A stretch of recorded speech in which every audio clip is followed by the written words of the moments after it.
Soit on parle jamais de lui, soit on parle tout le temps de lui. Kevin Gage est dans la sauce suite aux révélations qu'il fait par rapport à Carla, par rapport à la politique et cette histoire avec Greg et Constance. Dans cette vidéo, on revient sur tout ce qui a été autour de Kevin Gage dernièrement. J'espère que ça va vous plaire. N'oubliez pas de liker, commenter et vous abonner. Et nous, sans plus tarder, on rentre dans cette vidéo.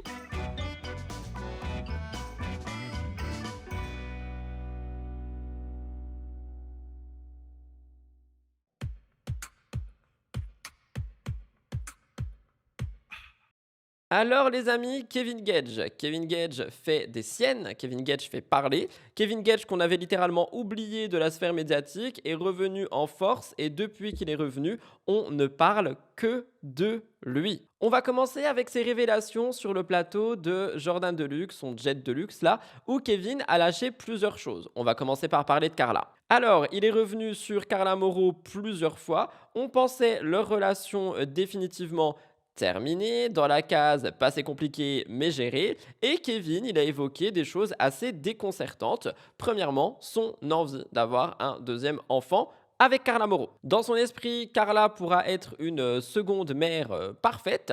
Alors moi, je suis désolé, mais j'ai pas l'impression qu'il parle de ça en mode mère parfaite. J'ai l'impression qu'il parle d'une poule pondeuse, littéralement. Genre vraiment, il est en mode Carla, si tu veux un deuxième gosse, appelle-moi. En fait, ce qu'il explique enfin, la manière dont il présente les choses, c'est assez lunaire. Il parle pas du tout d'un retour de flamme, style j'ai envie de me remettre avec elle, style j'ai des sentiments pour elle ou quoi que ce soit. Il est vraiment juste en mode bah écoute, j'ai déjà fait un enfant avec elle, pourquoi est-ce que j'en referais pas un deuxième? Donc c'est un truc qui a vraiment été alimenté sur les réseaux sociaux et qui a fait beaucoup de bruit. Et j'ai vu beaucoup de gens qui ont dit qu'il y avait beaucoup de personnalités qui avaient eu recours à ce type de méthode. Alors j'étais pas au courant, je ne savais pas, mais apparemment ce serait pas la première personne à avoir ce type d'envie et d'idée. Et apparemment, d'autres auraient déjà eu des méthodes comme ça pour justement avoir un enfant. Moi, j'avoue que ce qui me fait juger ici, c'est principalement la manière dont Kevin en parle. Genre, on dirait vraiment que Carla, c'est son objet. Et en plus de Carla, c'est son objet, elle est même pas présente. C'est-à-dire qu'elle a même pas son mot à dire. Il est juste en mode, voilà, je veux un deuxième gosse, je veux le faire avec elle. Bon, peut-être qu'elle sera d'accord. Ça fait longtemps que j'y pense et tout. Et en soi, tu vois, il a le droit d'y penser. Enfin, il a le droit d'avoir cette idée, etc. C'est pas le souci. Mais la manière dont il en parle, j'ai vraiment l'impression que Carla Moreau, c'est sa petite poule là, et que dès qu'il veut enfanter, bah, il va aller la chercher. Je sais pas, j'aime pas. Il revient quand même sur leur relation aujourd'hui. Ils ont une relation apaisée, une entente qui pourrait, pardon, permettre d'envisager une seconde grossesse dans un cadre sain. Et vu qu'ils ont déjà Ruby ensemble, bah pourquoi pas lui offrir un petit frère ou une petite sœur, quoi. Donc voilà, il dit qu'il veut tout simplement potentiellement un deuxième enfant, et si c'est le cas, c'est avec Carla Moreau. Il assume son idée. Dans son discours, il revient plusieurs fois sur cette notion d'équilibre pour Ruby, dans le sens où ils s'entendent bien. Et du coup, il est hors de question que ça soit perturbé par un beau-père, une belle-mère, etc., etc. Mais après, si quelqu'un retombe amoureux, voilà, ça va arriver aussi. Kevin, il s'est aussi adressé directement à Carla dans cette séquence, genre vraiment face caméra, il est en mode hey Carla, tu veux un deuxième enfant, appelle-moi, t'inquiète. Franchement, j'étais un peu gêné. J'étais un peu gêné et un peu choqué de ce genre de prise de parole. Je sais qu'il y en a beaucoup qui vont dire oui, mais c'est du Kevin, c'est drôle et tout. Enfin, moi, franchement, je suis désolé, mais de mon regard, je me dis Carla Moreau n'est même pas présente. Genre, elle n'est pas présente et on parle d'elle comme ça. On parle du fait qu'il voudrait l'enfanter. Oui, parce que c'est naturel si ça arrive. Hein. C'est pas genre fécondation in vitro, petite seringue, démarche hospitalière et tout. Non, non, c'est Kevin et Carla dans un lit en train de concevoir. Il y en a qui disent que c'est quand même assez drôle aussi parce qu'on dirait surtout qu'il veut recoucher avec elle étant donné que tu peux pas, enfin tu peux, mais c'est pas une certitude de tomber enceinte du premier coup. Donc même si ça arrive, ça n'arrivera peut-être pas du premier coup, donc ça se trouve faudra des dizaines et des dizaines de rapports, voilà. Donc il y en a qui disent ça se trouve Kevin il veut juste se retaper Carla, j'en sais rien. Et si c'est le cas aussi, moi ce qui me dérange encore une fois, c'est la manière dont il parle d'une femme qui n'est pas présente. Après vous allez me dire Rudy t'es peut-être un peu trop certainement, mais je sais pas, ça m'a dérangé en fait. Donc aujourd'hui, ça remet leur histoire sous les projecteurs, tout comme Carla quand elle est passée chez Jordan Deluxe. Après Kevin il va loin aussi, il dit qu'elle est toujours amoureuse de lui. Enfin voilà, du grand Kevin finalement. Mais je pense que ça sonne aussi un peu le teaser de cette fameuse émission des ex là, qui va bientôt sortir au mois de juin, dans un mois finalement, où on va beaucoup les voir. Donc on verra la nature de leur relation à la télé. Carla, en fait, je pense que dans sa vie, elle aime raconter. En fait, je pense que l'histoire qu'elle raconte, c'est l'histoire qu'elle aimerait que ça se passe. Ouais. Et elle arrange un peu Ah à ouais, ça. d'accord. Elle arrange un peu à ça. Mais c'est pas grave, je lui en veux pas. Si elle est heureuse comme ça et que ça la rend heureuse, tant mieux. Vous étiez du coup séparés et après vous êtes remis ensemble, c'est ça? Alors, on s'est séparés, on s'est remis ensemble, Ouais. on l'a fait au moins 10 fois, ça. On Hein. dit fois. Ouais, on l'a fait au moins 10 fois. Après, quand on s'est vraiment mis ensemble, elle est tombée enceinte au bout d'1 mois. Ouais. Et là, après, on peut dire qu'on était vraiment ensemble. Avant ça, c'était les aventures. Ouais. C'était pas les vraies relations, comme tu dis, relations. Ouais. Et après, quand on a décidé de se mettre ensemble, on était à Monaco. On était au jour de l'an. Et après, on s'est mis ensemble et. Il y a et ça, Ruby qui est arrivé. Et ça, c'est ça. C'était décembre 2018. L'enfant, c'était une surprise? On le voulait Vous le et vouliez? on l'a eu. Ouais. Voilà. Et c'est la meilleure chose, je crois, qui soit arrivée dans sa vie et dans la Ouais. mienne. Ouais. Aujourd'hui, c'est pas trop compliqué, garde alternée, tout ça. On s'en sort bien. Ouais. Franchement, on s'en sort bien. Ouais. On- C'est pas dur d'être en couple chacun de votre côté et de voilà. Je sais pas, je te dis Non. la vérité, non. Pour La moi, petite, comment elle a quel âge non. La aujourd'hui? petite, elle a 6 ans et demi, elle 6 a ans. 27 ans. Elle comprend très bien son Elle problème. est très, très intelligente. Ouais. Elle est très, très, très intelligente. Et non, elle, pour le coup, elle le vit bien. Elle le vit bien, elle le vit bien. On était beau là aussi, hein. Putain, Ouais, vous étiez beau aussi. c'était vraiment beau.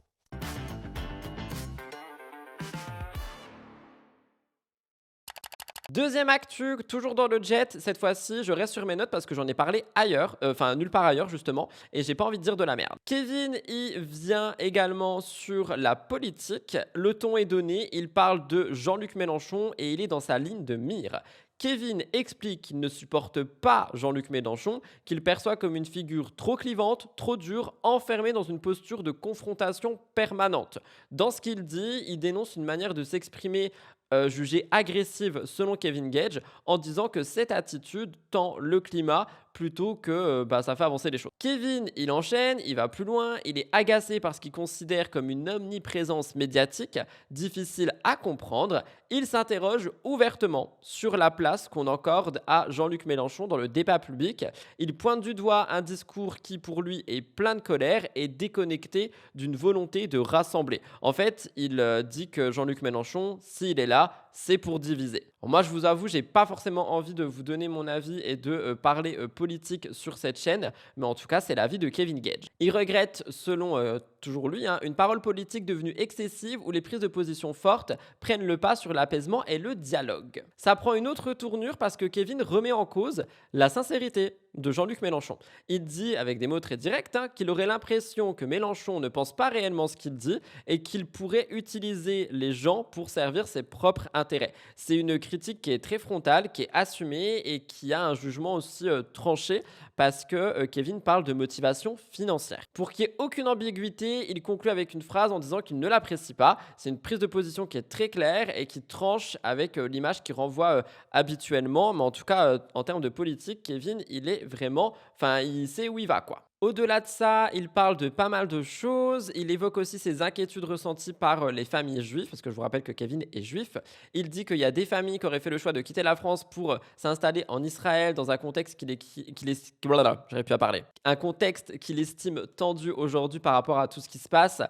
C'est pas la première fois qu'il en parle. Il dit que cette idée lui a déjà traversé l'esprit parce que les gens le connaissent et les gens savent qu'il est de confession juive et selon lui, c'est un danger. Mais il reste quand même à Marseille, dans cette ville qui est un contre-exemple à ce qu'il critique en termes national. Et il parle, il parle de tout ça. Il parle aussi, encore une fois, de politique. Il parle du RN, incarné par Jordan Bardella, qui ne pourra jamais s'imposer dans une ville comme Marseille. Il évoque des images très concrètes comme l'ambiance du stade Vélodrome, où se croisent selon lui toutes les origines, toutes les cultures, avec une communion populaire et que il est très appuyé sur ses partis politiques. Je m'attendais pas du tout à ce que Kevin Gage parle autant politique dans une vidéo avec Jordan Deluxe et pourtant ça a réellement été le cas. Il a parlé de pas mal de choses et c'était des séquences que j'ai pas vues parce que je vais pas vous mentir, j'ai pas regardé la vidéo de Jordan Deluxe en entier. Je prends juste les extraits qui sortent sur les réseaux parce que j'ai trop du mal avec Jordan Deluxe et j'ai beau regarder des vidéos pour mon taf comme je vous l'ai expliqué hier, si jamais vous avez vu STT, j'avoue que me taper du Jordan Deluxe avec sa manière de parler, la manière dont on dirait il s'en fout un peu des invités et tout. Enfin, j'aime pas du tout la manière dont cet homme est mis en avant. Donc voilà. Bref, j'ai juste pas regardé la vidéo. Donc j'ai regardé cet extrait par contre qui a fait beaucoup parler en termes de politique. En étant de confession juive, Ouais. un mec comme Mélenchon, tu peux pas accepter ce qu'il raconte. Ouais. Tu vois, pour moi, c'est un mec que je sais même pas comment c'est possible qu'il fasse des meetings et qu'il parle encore Ouais, vous trouvez que avec ça ce va qu'il trop dit, loin, parce que c'est des choses qui te touchent particulièrement. Je pense que tu as des gens, par exemple, qui sont de confession musulmane, qui vont dire pareil sur Bardella, même si je vois pas les mots vraiment durs qu'il y a eu. Mais lui, en fait, il est beaucoup dans la haine et tout ça. Les extrêmes, c'est pas mon truc, mais c'est vrai que Mélenchon, en plus, là, il est énervé là sur la photo que tu as mis. Tu as Oui, il est choisi pas la plus content. Ouais. photo. Bah, il est rarement Mais joyeux. le Hein. problème, c'est qu'en fait, quand tu es de confession juive, je pense Vous pensez qu'il y a un blocage avec ça? Ouais. mais c'est pas ça, c'est qu'en fait, il fait beaucoup de mal. Je pense pas que ça soit une bonne personne, au fond. Je pense qu'en plus, il fait ça alors qu'il pense pas ce qu'il dit. Je pense qu'il se sert des gens en faisant croire qu'il est avec eux alors qu'il s'en bat l'œuf. Ce qu'il veut, c'est juste prendre son salaire. C'est pas des personnes que je respecte du tout. Je l'aime pas du tout. Et je te dis la vérité, moi, avec tout ce qu'il dit, avec tout ce qu'il fait, j'ai beaucoup de familles donc juives du coup qui sont partis vivre en Israël. Ouais. Ah oui, d'accord. Ok. Parce que je pense il fait partie de ça à cause de la haine et tout ce qu'il fait. Et je pense pas Ah, que ils ce sont soit une bonne- partis à cause de. Je pense pas que c'est à lui. cause de lui. Ouais. Je te dis pas que c'est à cause de lui, mais ça y joue beaucoup. Vous avez pensé à partir vous aussi, Kevin, Ah à un oui, moment bien sûr. de France? Ah ouais? Bah bien sûr. Après, je te dis la vérité, quand tu vois des trucs, tu vois ce qui se passe, des fois t'as peur. Après, comme je te dis, Marseille, c'est quand même assez cosmopolite. Ouais, ouais. Bah C'est oui, il pour y ça a que de tu me tout. parles de C'est RN. clair. À Marseille, ça passera jamais le RN. Ouais. C'est pas possible. Ouais, mais ça, vous voyez, pas très loin à Nice. Hein. Oui, mais Marseille, c'est Marseille. Ouais. Marseille, c'est patriotique. Tu vois, au stade Vélodrome, tu es juif, arabe, chinois, Ouais. musulman. C'est un melting pot. Ouais. Et tout le monde s'en fout. Ouais. Moi, je sais que même à l'école, il n'y a pas de truc comme ça. Moi, il m'appelait le juif, je l'appelais l'arabe à mon copain. Ouais. Il n'y avait pas de méchanceté. Et je pense qu'à cause des extrêmes, c'est ce qui fait que ça va pas. Ça va pas. Mais lui, je l'aime pas. Et C'est- l'autre, c'est pas que je l'aime, mais lui, je l'aime pas du tout.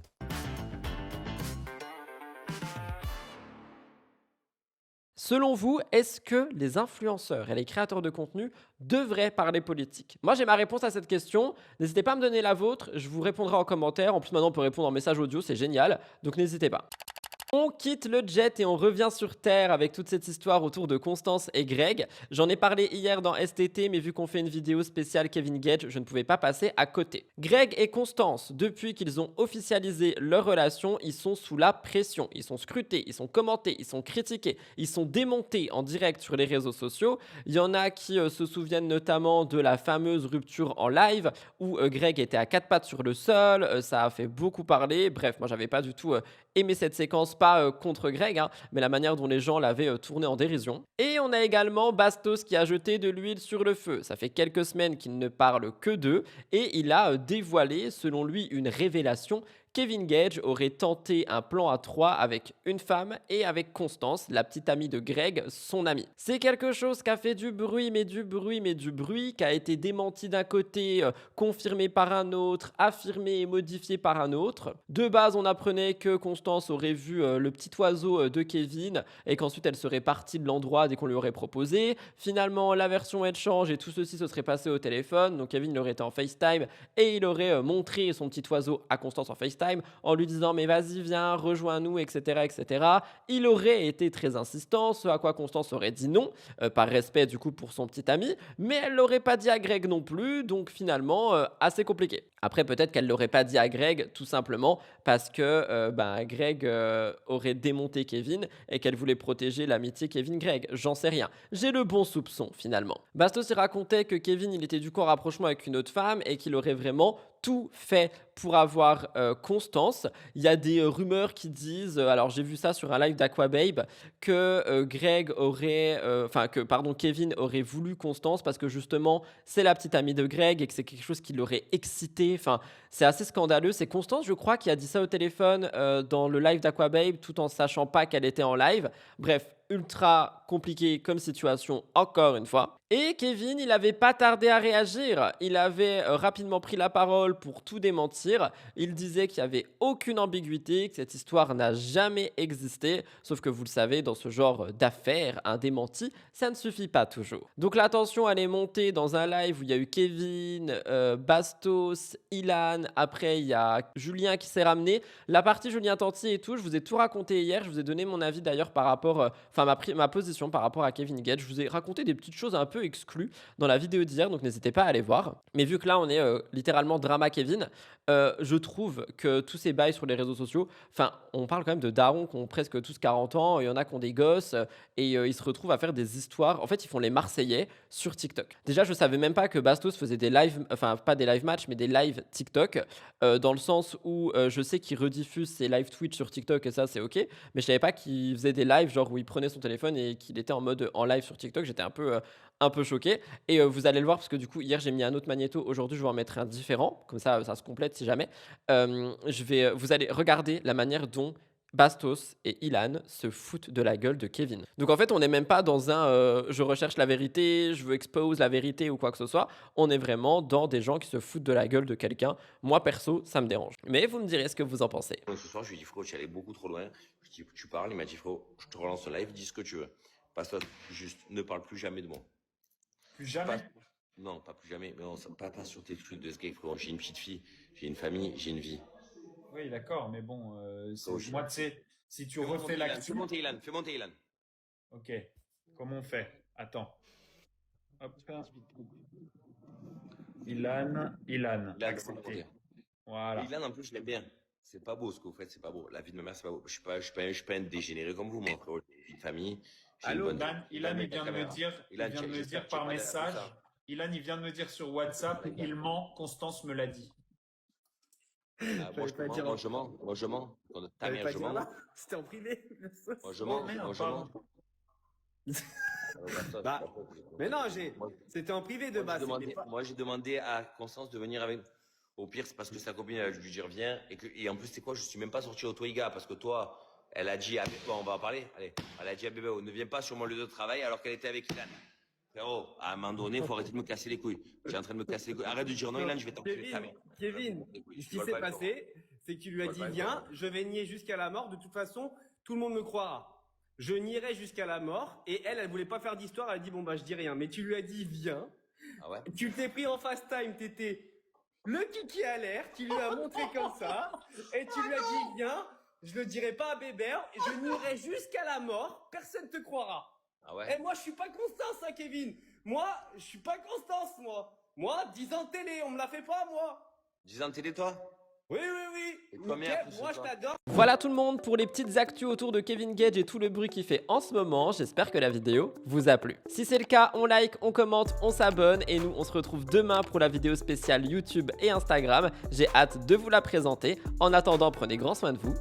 Bisous tout le monde, c'était Rudy.